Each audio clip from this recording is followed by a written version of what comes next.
Nag-start ako kung 7 pesos per hour. 7 pesos per hour. Imagine mo yun. Pagtatrabaho ko, this very important story ko. Naging naging palagastos. So, I failed in business, naubos lang yung pera mo. Nabaon ako sa utang. Naranasan ko yung nawalan ka ng sasakyan, commute ka ulit. Kung aantayin mo naman yung ikaw pa makaranas bago mo matutunan, matagal yun.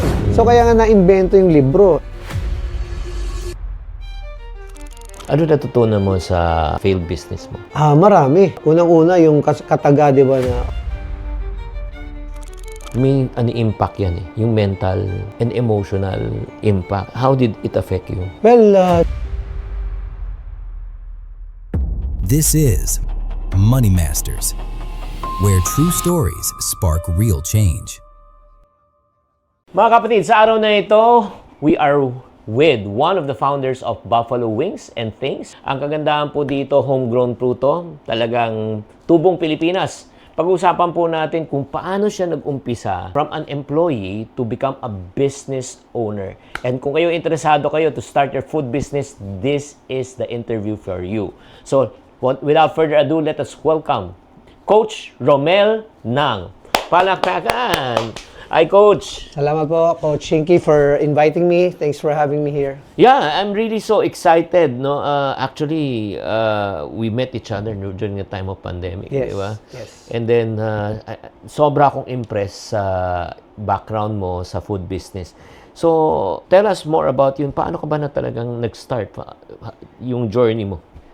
Well, Coach, I always include, if I may, I always include my inspiration for being an entrepreneur, to give honor to him, my lolo. Kasi ang lolo ko was a first generation migrant from China. Okay. So he came to the Philippines knowing just but dala lang niya yung skills niya, no? And then with his two brothers, yung isa magaling sa mga relo. So he opened a watch repair shop in Recto. And then yung other brother niya was good in woodwork, so he opened a shop in Caloocan. But my lolo was a chef, cook, no? Hindi naman siya chef, cook. So nagtayo siya ng roadside pansiteria, which became a restaurant, no? For those who lived in Valenzuela during the 70s, 80s, 60s, alam nila yan eh. Ano pangalan? Delia's Restaurant. Sa tapat yan ng San Miguel Brewery. So our customers there were, and believe it or not, even during the time, 24 hours. Oh, 24 hours. Imagine, pansiteria that's 24 hours serving yung early ng EMP taxi. Yung lumang-luma na Okay. yung mga tao ron, jeepney drivers, and then San Miguel employees who were doing 24-hour shifts at that time, no? okay. Building the brewery. So, I always mention that story because yun yung yung hinuhugutan ko ng lakas ng loob, ng inspirasyon pag yung may challenges sa business. Ilang taon ka nun? I was born 72, opening restaurant eh. So, nagsara yan. Ironically, yung pumalit, Jollibee, because hindi nabili ng lolo ko yung lupa. So, Pero may kakayanan siya, I'm sure, during the... yeah, that time he was offering, but the property was not for sale. No? So, was not for sale. So, and then he died early. He died in 1978. I was 6 years old.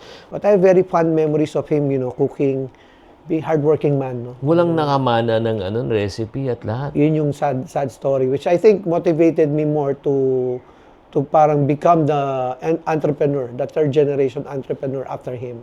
So nakabantay tindahan ka o hindi? Nagbabantay po kami. We help during Sundays because sa weekdays nakatira kami sa taas ng pwede matulog sa taas. Oo. But on Sundays, pag may binyag, merong mga function, alam mo yung malalaking bilog na mesa, Oo. tutulong kami mag-set up nun. Wow. So, I experienced that. No? Guys, ito ang makikita nyo po, no, yung mga typical Filipino-Chinese when they start their business. Sana kapulutan na ng atin ng aral. Yung pinaka-ground floor po ay yung talagang parang negosyo. Second floor ay pwedeng bahay. Bakit po? Papaliwanag ko po sa inyo. Just in case walang benta, hindi pwede sara bahay. Di ba? Kasi yun na yung upa, iisa lang eh. Di ba? Tama po. Yung rent, na yun very efficient. And, people, the family can help out anytime, no? And true enough, yung mga nagtatrabaho ron was mostly anak. No? But yun nga, sabi ko, nagugulat nga ako, walang nagmana ng entrepreneurial quotient. But, what I'm happy to tell the story also of my mom. Kasi yung mom ko, lang siya, manugang. No? But she picked it up from my lolo. She picked it up from my lolo. Ang nanay ko was cashier in that restaurant. And then sa gabi, pag uwi na, nag-aalaga kami ng baboy. Sa bakura namin, nagbebenta siya ng alahas. Okay. Pareho na tayo ng edad halos, coach yung PX. Oo, yeah. Oo, nag-aangkat siya ng PX goods. Sa sa Olongapo ba o sa Sa Cash and po, Carry? sa Clark, sa Cash and Carry. Nakakarating siya. No? Nakakarating siya yan. And nagbebenta siya kasi ang mindset niya, nagkakahera ako dito sa restaurant, baka may customer na gustong bumili ng Wow, goods. so mismo doon din siya Yes, nagbebenta. nagbebenta siya. Inaalaw naman siya ng lola ko. No? Kasi yung lola ko naman, was very hardworking family rin. Yung lola ko, umaga pa lang nasa Divisoria na yan. So, sometimes sumasama ako. Ang ginagawa ko naman, pag sumasama ko ng Divisoria, bumibili ko ng stickers. Nagbebenta Voltes sa school. 5. Oo. Magkano mo Hindi binibili? ko na matandaan, coach. Pero pag dumarating na ako, yung mga classmates ko, Romaldo, as a sticker. Oo. So, yun yung early venture ko into entrepreneurship. Yeah, so okay, second lesson that we can learn now from this conversation is never put your eggs in one basket. Ano ibig sabihin yan? Kung meron kang first income, 'di ba? Kailangan magkaroon ka ng tinatawag na second income. In the case of your mom, nagbe-buy and sell siya, 'di ba? Yeah. And then in the case of Romel at a very young age, ilang taon ka na? 6, 7. Saan ka nakakuha pala ng puhunan? Yung baon, binibigay sa akin, nipong ko. Hindi ako maluho sa pagkain Kaya nga, so ang kagandahan yan, at a very young age, magkano na naipon mo sa pagbebenta ng mga stickers? I would remember, coach, na... by the way, coach, meron palang Chinese organization. Kasi yung mga apelido, di ba, sa Chinese. Dalhin mo lang yung report card mo, bibigyan ka nila nung araw, 100 pesos, 200 pesos. Yun yung, sinimulan ko doon. No? Meron akong Fun Savers Club nung bata ako. Tapos, naglagay ako. Umabot na din ng thousands yung pera. Wow! At a very young age. So if I need to buy something for myself, Christmas, iaalaw ako ng nanay ko na bumili or mag-enjoy kahit papano. Now, tell us your journey naman. O, nung nag-aral ka, anong pangarap mo sa buhay? Yeah, a lot of people are surprised when they found out what I studied in college. I was I graduated with a degree in mass communication. Journalist ang gusto ko talaga Talaga? Journalist. Sino inspiration mo yung gusto mo? The likes of Louis Beltran, no, yung bata ako, no, nakikita ko sila on TV, no, medyo socially aware ako nung bata ako for some reason. No. Maybe the conversations with my dad, sa nanay ko. No. Tatay ko po kasi ay police. Oh! So, police nung panahon ng 70s, 80s. No. So, nanay ko was the one who was aware of, the realities na pag sweldo ng pulis lang asahan mo, hindi pa pwede. So, I wanted to become something na significant sa society. So, I wanted to write. I wanted to be a broadcaster of some sorts. But second year ako, natatawa ako kasi nakikita ko UP ngayon. Swerte ng mga atleta sa UP ngayon. Bakit? Nung araw, ano lang ako, coach, PE, no? So, I chose running. Kasi, ang mindset ko, mag-PPE ka, yung mag-exercise ka talaga, hindi yung paupo-upo ka lang. So, I was spotted by the coach of the varsity team ng UP. So, track and field? Track and field. So, 100-meter dash? Hindi, ako, middle distance ako, 800, 1,500. Okay. Olympian yun, si Coach Pedro Subido. No? And he said, mag-try out ka, kinuha nila ako sa team. To cut the long story short, hindi ko makita yung purpose kasi when I saw the competition, and ang maganda kasi sa track and field, you know the time of the competition, you know your time. Sabi ko, walang pupuntahan to, magtatrabaho na lang ako. So our family was not financially that stable at that time. So nagtrabaho ko sa Jollibee. So, working student or you stopped schooling? No, I work working student, Okay, coach. okay. Kasi ang mindset ko naman noon, ang UP is in Diliman, Quezon Avenue ako sumasakay ng bus. Bihira makakita ng malanday na bus Hanggang monumento lang. So, nag-work ako sa monumento. Naghanap ako ng trabaho sa monumento. Malipas traffic. Kasi kung uuwi ka ng alas 6, alas 7, matraffic ka lang. So, nag-work ako sa Jollibee Grand Central. Ever pa yun dati, hindi pa SM yun. Sa basement ng Grand Central. And doon na rekindle yung ano ko. Sabi ko, ba't kaya hindi ko ituloy itong pagre-restaurant? No? And then my managers were influential also, encouraging me. No? So, and then, hindi naman na ako nag-shift. No? Tinuloy ko na lang. Ginraduatean ko yung communications. Tapos? And then I pursued a career in management sa Jollibee din. Nagtuloy ako. After graduation, nag-management trainee ako. Okay, ilang taong ka na? 20? 21? Mga ganun, 21 years old. Anong natutunan mo nung gano'n ka? That was the height of Jollibee, no? Yung growth ng Jollibee. But Ang daming matututunan in terms of systems. Anong role na Standards. Anong role mo during that time? I started as management trainee. I became assistant manager. Wow, so from the From the talaga? ranks ako talaga. Service crew, Wow. management trainee, manager. So, and then I became, I got selected for Jollibee International. Okay. Hindi ako nakatuloy, no? For some reason, na ano yung project. Then I was moved to Jollibee Home Office for an international brand, no? Donut Magic. Okay. Actually, kung isipin mo, precursor yan ng Krispy Kreme Oo. from Australia. I think it was too early for its time. So, doon naman ako natuto ng business development. Yung paghahanap ng mga location.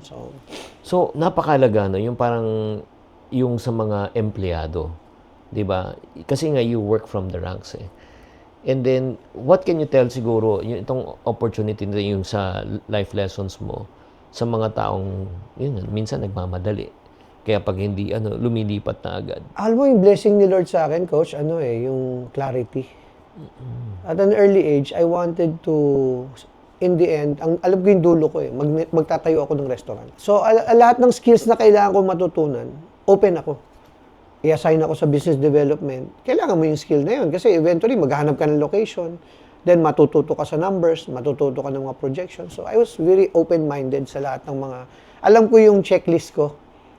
Ano ba yung kailangan kong skills na matutunan, competencies, para eventually maging equipped ako to do business. Yeah. So I didn't see employment as employment. I saw it as a blessing because pinapasweldo ka and yet natututo ka. So parang libreng tuition fee. Exactly. Alam mo, I would like to take that point ng pasensya na I know this is the timer from Mel, pero I would like to encourage you right now. People are out there listening, parents, and then yung mga also employees.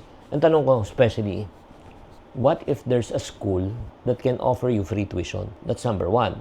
Hindi lang free tuition, babayaran ka pa habang nag-aaral ka. Gusto mo ba mag-enroll sa school na yon? Siyempre, sabihin mo, they have free tuition, may sweldo pa. That's what you call as a school of employment. Totoo yun. Kasi kung ang mindset mo, ang goal ko na, graduate ako eh. Ang mindset ko, kumita ako. Which is okay naman, di ba? Deserve mo. Pero kung ang goal mo lang kumita at habulin yung pera, pag hindi mo tatamaan o tinamaan yung goal mo yan, anong gagawin nila? Lilipat yan. Tama. So in other words, ang habol pera hindi matuto eh. So ano nangyayari? Hindi natututo. Yes. Kasi yung palipat-lipat. Pero ikaw ang galing. Yung parang right from day one, tama ang philosophy mo. So walk us through yung sweldo mo. Yung paano lumaki from crew, magkano? Yeah, at that time, ang Jollibee was paying high, 8,000 per month. For- 1993. Management trainee. Crew, di ba? Crew. Nag-start ako, crew, 7 pesos per hour. 7 pesos per hour. Okay. Imagine mo yun, no? So, tanda-tanda ako yung sweldo ko. Naipon pa to, coach, hindi lang isang pay cut, isang pay period. 2,700, tontuwa na ako. No? Binilang ko yung lola ko ng gatas. Alam mo yung gatas na pang matanda, di ba? And then, mami ko, binigyan ko ng groceries. Tontuwa sila, eh. No? So, my commitment was, my first sweldo, Bigay sa babalik ko kanila. sa mga taong tumulong sa akin. So, maliit na bagay, pero I mean, it made me realize, no, yung power nung yung earning money is, powerful, no? It depends on how you use it, eh. Oh, at the same time, during that time, sure, nag-iipon ka rin. Yep, kasi may fear ako na yung nakita ko yung hirap ng buhay namin. Gusto ko mas maging maganda yung buhay sa future, yung pamilya ko. Yung nanay ko parating, I always remember, hanggang ngayon naririnig ko yung boses niya. Ano? About yung mga lessons sa buhay na, hindi ka dapat mag-isip na, kung mahirap ka, hindi ka dapat nag-iisip as mahirap na tao. Dapat yung mindset mo mag-iba. Kasi kontrolado mo yung mindset mo eh. Di ba? So, ang nanay ko, hindi mahilig yung mag-ubos ng oras sa walang kwentang bagay. So, na-pick up ko sa kanya yun, and then mahilig ako makipagkaibigan sa mas matatanda sa akin. Oh. Doon ako nakakapulot ng wisdom eh. Wow. Kaya yung mind ko, iba yung, at an early age, kasi malakas ang influence ng kaising edad mo eh. Ando na yun eh. But you have to reach out and be intentional in terms of who the people you want to influence in life. Alam mo, guys, alam mo itong conversation namin, I hope that you're picking up something. It reminds me na pag ikaw, di ba, yung nagtrabaho ka yung sa isang palaisdaan, di ba, yung nag-aano ng dedebo ng mga isda. Pag tumagal ka doon, paglabas mo, anong amoy mo? Amoy isda. Oo, malansa. Kasi yan yung environment mo eh. Pero what if, kung ikaw naman ay nagtatrabaho ka naman sa isang perfume factory, gumagawa ng perfume, yung environment mo, or nagbebenta ka ng perfume sa isang mall, paglabas mo, ano yung amoy mo? Bango ka. Exactly. So, ano yung lesson yung sinabi ni Coach Romel dito? Yung lesson is, kung sino yung environment at saka yung madalas mong kasama, yan ang magiging amoy mo. In your case, di ba kasama mo mga medyo matatanda na, I'm sure, mga nagnenegosyo. Tama. Kaya doon ka natuto.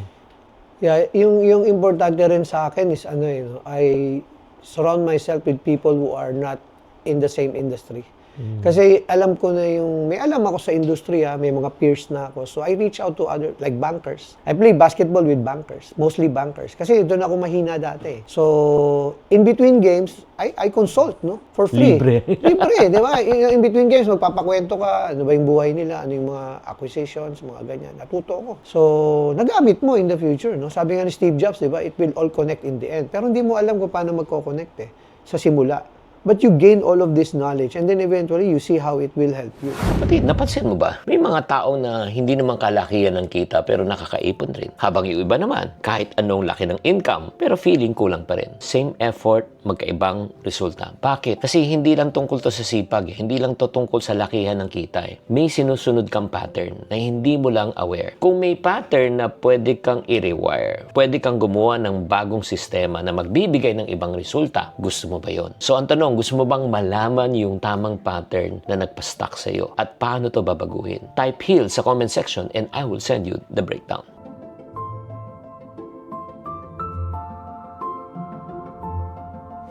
Basta alam mo kung ano yung kulang mo. Yung humility to say na hindi ko alam lahat.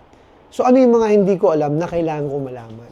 Walk us through your after Jollibee, ano yung next? Tapos, ano nangyari? Yeah, Jollibee and then alam mo ang buhay, kaya mataas ang faith ko, coach kasi may mga bagay na nangyari sa buhay mo that marirealize mo talaga, gina-guide ka.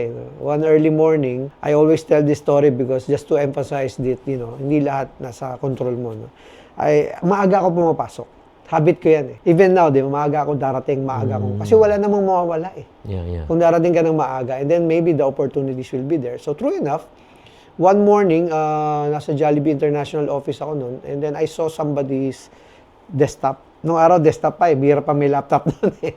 And from the desktop, nakita ko yung picture ng kaibigan ko from UP. Sabi ko, tinanong ko yung may-ari yung desktop. Sabi ko, ma'am, si Norman po ba yan? Sabi ko, asan sila? Sabi sa Amerika daw. So, nagtanong ako, curiosity. And it turns out, nasa Outback Steakhouse training sila.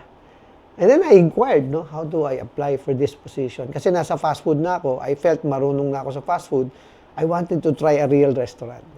Kasi sa Jollibee naman, coach, pag sa kusina, bukas mo lang yan, initin mo lang yan. Walang So I ventured into Outback Steakhouse and that was a turning point in my career. So I trained, I'd like to take this opportunity to thank the likes of Mr. Stelton. Bistro.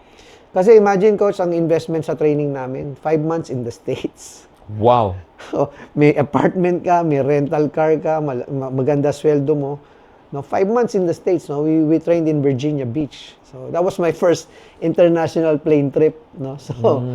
So pagdating ko doon, natuto ko sa kusina. Lalo ako na in love sa restaurant. Kasi sabi ko, ito pala yung restaurant. At that time, that was the heyday of Outback Steakhouse. So imagine the learnings that I was getting. I was attending conferences. Anong taon yun? 1999. Wow. 99 yun, 99. So, and then I opened the second Outback Steakhouse in the Philippines in Makati. Sa Glorieta, yung sa kanto, ng tapat ng dating Intercon, di ba? So, I opened that. Doon ako natuto about, may program sila, coach, yung managing partner program or proprietor program. They allow you as an employee to invest. Maliit lang, pero you will get shares of the income. So, at that time, doon ako natuto na, ito pala yung ito pala yung, may sense of ownership na ako. Napunta ako sa sense of entrepreneurship, na pag may-ari ka ng, matututunan mo talaga maging may-ari, kahit ng maliit na bahagi. So, after Outback Steakhouse, I ventured into business and failed. Nag-catering ako. Kasi I wanted to learn something new. I wanted na pagod rin ako sa Outback kasi heavy rin yung trabaho talaga. Yun yung ano mo yun yung bayad tuition mo sa industriya, yung How long ka ba sa magjo-duty Outback? another 5 or 6 years, I think, no? And then, nagnegosyo ako, nalugi. Ano natutunan mo sa, yun nga, I just want to learn from you and people who's watching. Ano yung natutunan mo sa failed business mo? Marami, no? Marami. Na, unang-una, yung kataga, di ba, na, pag nagnegosyo ka, hawak mo oras mo. Hindi totoo yun. Boss ka, gano'n. No? So, mapapahinga ka. Hindi dapat. I wouldn't say hindi totoo. Hindi dapat. Kasi yung logic mali eh. Sa'yo na nga eh. Ba't kung kailan sa'yo na yung negosyo, Wala ka saka pa- mo pa ano yun yung oras mo, di ba? Tama. So that's when I started talking about and realizing that it's not about work-life balance. Ano? It's kasi pag sinabi mo, coach, no, work-life balance, theoretically, magkasing bigat yung work at saka yung life kasi nag-balance eh. No, lagay mo sa weighing scale. So I started realizing about work-life harmony. Paano? So inaalis ko na sa isip ko yung Sabado, hindi ako dapat nagtatrabaho, no. It should be harmonious. Sync siya, no? In a day's time, you have time for work, you have time for sleep, pero hindi mo siya pwedeng ikahon. Kasi yung oportunidad, pag kinahon mo yan, lalagpas, di ba? So, Tama. and I think that was a turning point in my mindset also. Work-life harmony. So, I started seeing more opportunities in front of me. Kasi nag-isip ako outside of the normal mindset. Eh. Yeah. Parang gusto ko kasi i-break yung employee mindset. Eh. Which napagkwentuhan natin kanina na yung second generation ng pamilya namin, walang nag-entrepreneur eh. 'Di ba? Kasi lahat sila tinuro sa kanila, mag-aral ka, gumraduate ka, mag-empleyado ka. Imagine, no, we had an accountant in the family but nobody bothered to tell her na mag-accountant ka sa restaurant ng lolo ko, 'di ba? Tingnan mo yung books, 'di ba? Walang ganoon. As in hands off, no. So I saw all of those things and had a commitment to learn from my mistakes, learn from failure, start from scratch. I didn't mind. Na-humble ako, but at the same time, nabalik ako dun sa ano. Kasi nung unang pagtatrabaho ko, and this very important story ko, naging naging palagastos. Oh. Kasi ang laki ng kinikita mo, service charge was, at that time, talagang unimaginable, coach. Hindi mo na magagalaw yung sweldo mo, service charge pa lang eh. During those times, kasi ang lakas ng benta ng Outback nung araw eh. Okay. So, I failed in business, naubos lang yung pera mo. Pag nagnegosyo ka, nabaon ako sa utang. So, probably yun yung second lesson, no? Na pagka kumikita ka, kailangan marunong kang Mag-ipon. Oo. Mag-ipon. Saka yung tunay na pagtulong sa tao. Paano? Yung utang, hindi ako nagpapautang ngayon. Nung araw, maluwag ako sa ganyan eh. Di ba? But naisip ko, are you really helping the person? Di ba? Oo. So, I'd rather, kung bigyan mo na lang. Wala nang bayaran. Oo. Tulong na lang. And then, Oo. yung tulong ko is more of yung, Confucian way na teach them how to fish. No? How can you add value to them, real value, no? And teach them, empower them, rather than, dependency yung ma-develop mo. So, because of that failed business, let's talk about financial, yung part na. Magkano nawala sa'yo during that time? Siguro, I was in debt ng almost $500,000. Hindi lang debt. I'm sure may initial capital ka pa na pera mo. Oo, wala rin yun. Kaya nga, Almost magkano lahat yun? Mga siguro mga 300, 400K So, na ipon mo. we're talking about at least 800,000 Yeah. nawala sa'yo. Anong taon yun? Ano na yun? 2004, 2003. May family ka na ba nun? Meron na. Wow. So, naranasan ko yung nawalan ka ng sasakyan, nawalan ka ng commute ka ulit, hatid mo yung bata. But hindi ko kinompromise kasi, coach, yung yung education. Yun yung pinamana sa akin ng nanay ko eh. Hindi ko nilipat yung anak ko ng school, no. Binunong ko talaga. No, hinanapan ko ng paraan na private school pa rin yung anak ko. Pero more than the the financial loss, may impact yan eh. Yung mental and emotional impact. How did it affect you? Well, demoralizing, no? Demoralizing, but I think it helped that ang mindset ko kasi, and again, sorry na overemphasize ko yung natutunan ko sa magulang ko, but totoo yun eh. Yung resilience, lalo sa nanay ko. Marami kaming challenges sa pamilya na nakita ko na nanay ko nga kinaya eh. Lolo ko nga kinaya. Lola ko nga kinaya. Doon ako umuugot. So, ang filosofiya ko kasi, coach, number one, buhay ka pa eh. Diba? What's next? Kasi if you think, no, kasi coach, explain ko lang kaya ganito ako magkwento kasi yung the way my mind works is frameworks. Oh, okay. I always write down things because I want to repeat things that are working. Yeah. Para hindi ko makalimutan. No? Tama. So, ang framework ko dyan, if you think, think. Ang dapat kasunod, analyze. Okay. Kasi pag pumunta ka dun sa think and then you become anxious, you worry, malulubog ka eh. Kumuno yun eh. So, meron akong framework, no? Analyze, strategize, plan, prepare and organize, execute, and then follow through. Galing. Malilibang na yung iisip mo. Hindi ka na mapupunta dun sa mag-worry, tapos maghahanap ka ng kakwentuhan. And delikado pa pag nahanap mo yung mga baka. Alam mo ba yung baka, coach? Oo nga. Oo nga, diba? Oo nga, biktima ka. And takot ako doon eh. Takot ako doon kasi I used to have that mindset when I was younger. Yung victim mindset. It's everybody else's fault, not mine. Ano yung trauma mo? Nakaganon, di ba? Yung nakaturo ka sa iba. Hindi, anong trauma mo nung sinasabi mo bata ka? Ba't sinabi mo may victim mindset ka? Wala, yung lahat ng nangyari sa buhay ko, it's easy to to point to your siblings, to your parents. Yeah. And then my friends in college actually helped, no? Because yan sila Coach Ryan, no. Ano yan eh, kasi nakita ko yung ibang perspektibo, no. No, naging classmate mo nga daw si Best Richard friend ko Gomez. yan, si Coach Ryan. Si Richard Si Gomez. Richard Gomez, kakambi namin yan. So, but yung influence ng ibang perspektibo, ng ibang pamilya, ibang environment. So, Would you say yung parang may rich dad, poor dad mentality, di ba yung kinikwento ni Robert Kiyosaki na tatay niya, empleyado mindset, yung kapitbahay niya na na negosyante. Di ba on your end naman siguro, di ba yung winning mindset naman napulot mo sa ibang tao yun, di ba? yeah, and sa sports. No? Kaya encourage yung people to be in team sports particularly. Because there are a lot of lessons in team sports that you learn and you take with you in life. No? Yeah. Na valuable siya. Yeah. No, yung mindfulness, yung teamwork, obviously teamwork, but yung knowing your role, yung alam mo na yung metrics. Yeah. Kasi sa sports malinaw yung metrics. Oh, eh. exactly. You win, you lose, no. And then what do you do after losing, no? Yun yung to your question earlier. What do you do after losing? You just analyze. Why did you lose? Ano yung pwede mong i-improve, diba? Mas nakakalibang and positive yun eh. Kaya nga yung think positive, gusto ko yung term na yan because I apply it, no, in life, no. Wow. Why will you waste time thinking about negative things? Why? Walang logic yun eh, no? So, I just move towards analyze agad. Ano ba yung nangyari? No? Why? No? Yun yung sa wall ng office, magpapalagay nga ako eh. Kasi ang dami kong young leaders na kasama ngayon. So, ilalagay ko lang yung word sa wall na why. Just to remind people, alamin mo muna bakit. Yeah. Okay, di ba? And at the same time, I think yung why part hindi lang yung bakit nangyari.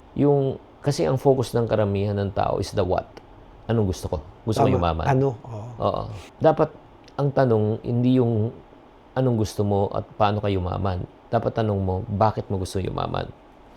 Because I do believe, if you know the why part in life, the how part will take care of itself. Kung alam mo yung dahilan, yung paraan madali. Exactly. Agree? Agree. Coach, in fact, yung framework that I always share with people, because as you know, I do Go Negosyo. And in Go Negosyo, I told them I want the particular module, yung unang module, yung entrepreneurial mindset. And I always share this module in a framework of values to value. How do you use your core values to create value? Yeah. And then yung isang framework na tinuturo natin doon, Coach, which is very important sa buhay ko, yung purpose to results. So hindi siya P2P, no? P to R. Purpose to results. And sinasabi na you start with your purpose. Why? Why do you want to do all of these things? And then it will guide you. Guys, ito lang. Yung framework yung sinasabi, I hope that you learn from this episode na pag alam mo yung parang sistema at saka framework, mabilis mag-isip ng solusyon. Di ba? You become more consistent in what you're saying because you don't pull your answers from thin air. Yeah. Meron kang principles na sinusunod, meron kang thought process, no? Yeah. Yun yung importanteng word dun sa aming yung tawag namin gifts, no? Yung principles ng kumpanya that we share to our employees. No, we create an environment where critical thinking processes are encouraged. Kasi yung hindi na-harness kadalasan yung utak ng tao at saka yung puso, no? Yung spirit nila, no? Yung animo nila. So we always look at work as we want to harness the hands, no? Yung labor, yung trabaho, output. How about the intellect of people? Grabe talaga. Itong session natin na ito. Daming nagkakaroon sa mind ko na yung critical thinking is very important talaga, Kasi right now, yung especially with the technology, may Google, 'di ba, may AI, 'di ba? In terms of you cannot outthink anymore yung information that's there, right? Yes. Pero the information means nothing until such time you know how to do critical thinking. Exactly. Di ba pwede sabihin sa iyo kunyari, magtanong ka, bibigay sa iyo yung answer, pero applicable ba to sa totoong buhay? Yeah, ano yung practical application ng knowledge mo? Yeah. Oo. So, yung critical thinking processes na framework is very important sa akin, lalo sa panahon ngayon.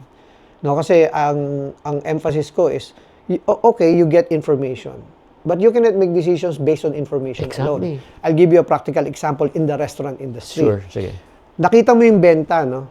Top 10. Ito yung mga top 10 tindahan. Yan ang benta nila, ganyan-ganyan. If you take it by its worth, no? Sa numbers lang, information lang, hindi ka na ba bibisita sa tindahan? Dapat bisitahin mo yung tindahan. Kasi yung second aspect is experience. What's the actual experience of the customers? What are the experiences of the employees? Baka akala mo mataas na yung benta ng tindahan, but when you visit the store, you'll be surprised. Oh. You'll be surprised, no? Bakit? Ang dami pa pwedeng improve. Oo. So, ibig sabihin, kung bumibenta silang 100,000 a day, baka dapat 150. Oh. Pag binisita mo at nakatulong ka sa kanila, no, with your expertise, with your coaching, with your guidance, sometimes with your moral support, na-inspire na sila So, bibisitahin mo pa rin yung mga tindahan. Kasi hindi ka pwedeng mag-decision doon sa information lang. Kaya nga, not only that, yun nga, doon nga pumapasok din na yung halaga ng karanasan and experience Iba yun Like for example, binigay sa yung information, pero wala kang experience. Hindi mo alam.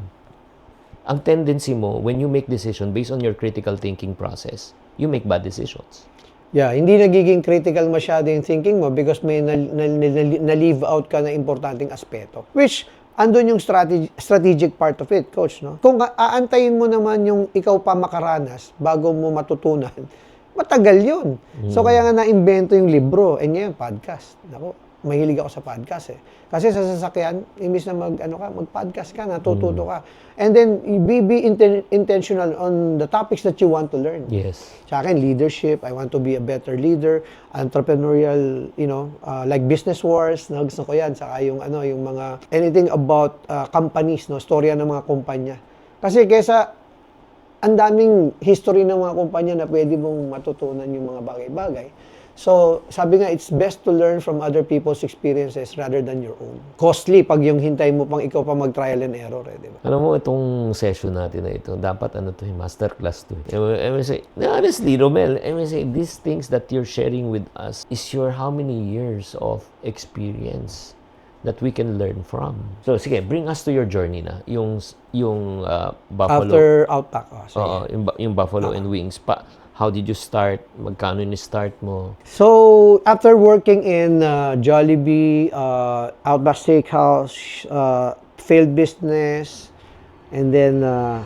You won't believe what happens next. Type part 2 if you want more. When you open a restaurant, you will lead people, you will create, promote, and market a brand, and then number 3, you will manage a business. Akala ng iba, yung pangatlo lang yung gagawin nila.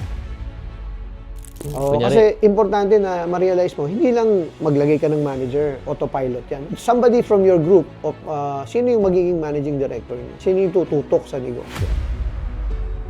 Well, isa sa mga typical, coach, yung bayaw ko kasi wala siyang ginagawa masyado. Red flag yun. Kasi unang-una, yung family dynamics, mahirap i-manage. Totoo. Paano mo paggagalitan yung bayaw mo? So, bago magtagumpay yung business, there are 2 critical elements. Who is behind it? Ano yung character and competence nila? Are they trustworthy? And then number 2 is yung brand.